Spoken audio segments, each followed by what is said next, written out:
আমার চ্যানেলে সবাইকে স্বাগত। আসলে বাংলাদেশের কিছু সমসাময়িক বিষয় নিয়ে কিছু কথা আপনাদের সাথে শেয়ার করলাম। এই দালাল ফারুকী মানে তার সম্ভবত বাচ্চা যেটাই সে দিছে আরে ওই তার স্ত্রী এমন কি দুনিয়ার মধ্যে এমন কি 1 বছরের মধ্যে এমন কি সিনেমা বানাইছে এত টাকা সম্পদ বাড়ে যায়। হুম, এর মতন দালাল বাংলাদেশে আরেকটা নেই। এটা দেখছেন না শেখ হাসিনা আমলে কত ফেসবুকে ছবি দিছে হেতে হেতার বাবে বঙ্গবন্ধুর বায়োপিকে চলচ্চিত্র করছে।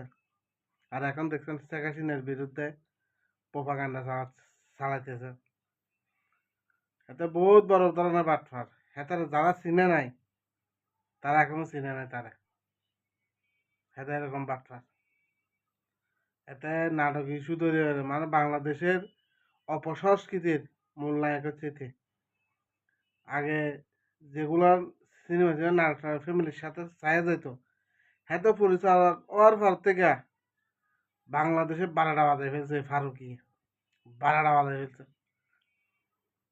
হেতে এরকম। হেতে 3200 মানুষ আমি আসি কথা কই মানে ফড়াই ফেলবো। ফড়াইয়া মানে তারা আত্মসিদ্ধি হইলে হেতে ডাক বাতা হেতে যেত না। এই অবস্থা। আজকে তার মুখে আমরা গণতন্ত্রের কথা শুনি আমার আশানি আসে। এই 17 মাসে যে হেতারা কি দুর্নীতি লুটপাট করেছে এটা মাত্র সামান্য। নির্বাচিত সরকার আসতেছে না দেখবেন তো কত কিচ্ছি কাহিনী বাইরে। ভিডিওটা না মানে কি হরেন আপনাদের সাথে কথা কিছু না বললে না ফাইতাম না আরে এর লেগে মানে এর কথাগুলো শুনলে আমরা এখানে যারা প্রবাসী আছে তাদের গা জ্বলে। শেখ হাসিনার কত মানে গুণগান গাইছে হেতের বউয়ে। আজকে দেখছেন হেতে শেখ হাসিনা ফেসেছে হয়ে গেছে শেখ হাসিনা ওইটা হয়ে গেছে। এটা হচ্ছে বন্ডামি ছাড়া আর কিছু না। ফারুকির এটা হচ্ছে বন্ডামি। আমরা নাম দিচ্ছি দালাল ফারুকি। সবাই এদের থেকে দূরে থাকবেন। আজকে ইনু সরকারের ফাঁস আটতেছে আর 2-5 বছর পর আবার আওয়ামী লীগ সরকার আইলে আবার ওই ইনু সরকারের ফ্যাসিস্ট অমুক সমুক করব।